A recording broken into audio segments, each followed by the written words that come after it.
Greetings, my name is John Gabriel, and welcome once again to my new calculus channel.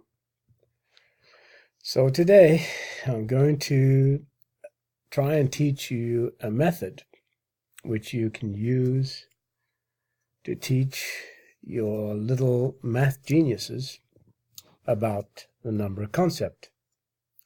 And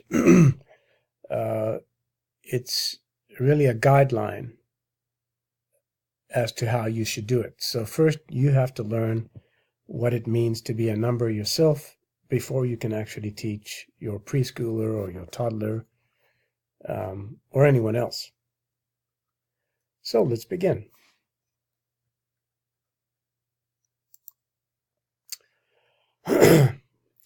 Now, a lot of you have often heard me say that a number is the measure of a magnitude or a size. A magnitude and a size are the same thing.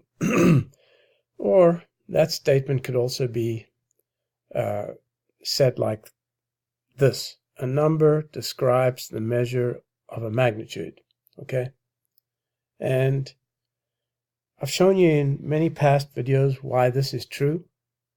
And you can watch those videos to see why I have defined it that way, because that's really what it is. And it's not anything else. It's not something that is defined by sets or by the rot you find in logic today, modern logic, or the Zermelo-Fraenkel axioms or set theory or anything else. So your little kid knows nothing about measure and usually has a limited vocabulary, but there's one thing he or she can do, and that is they have the ability to compare objects and things. And that's where the concept, the understanding of the concept of number begins. Okay, so it begins with comparison. So you can start teaching your little bumpkin about what's bigger and smaller, shorter, longer, fatter, thinner, lighter, heavier. Okay, and once they're able to identify these adjectives, identify or compare objects using these adjectives, then they've already covered, I'd say, 75% of the road of understanding to the concept of number. And number is derived directly from comparison. What you see in front of you is really the first steps to qualitative measure or qualitative trichotomy. And you can teach your student, your preschooler about distance and mass. But the best way to arrive at an understanding of number is to use line segments, as you see right over here, red, blue line segments. That's the best way to approach. So teach your preschooler the adjectives longer, shorter, the same. And then you can begin this way. And so you can actually derive the natural numbers, which are actually ratios of magnitudes, by starting off with the chosen magnitude, the abstract magnitude, to be used as a unit of measure or a tape measure. And so your preschooler can measure certain distances using the tape measure, and then give them names, as you see over here. So you place one little length magnitude and call it 1, another one next to it, call it 2, etc. And so what you'll see in the following slides, which you can actually click on your YouTube to stop them. And also what I'll do is I'll upload this PDF in the details section so that you can read it.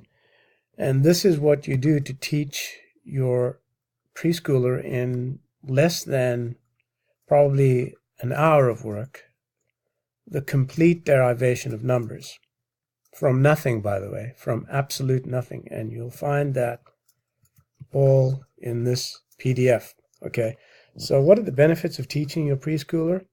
There are too many to list, but what you see here are 5 benefits which will give your kid the advantage over all the others. In fact, he'll know what most professors of mathematics don't know, and that is what exactly is a number.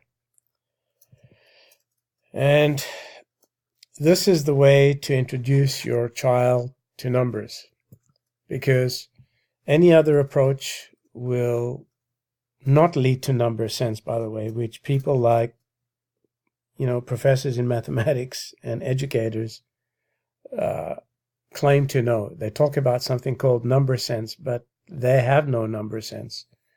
And what is normally interpreted as being number sense is really completely wrong. You can't have number sense if you don't understand what is a number.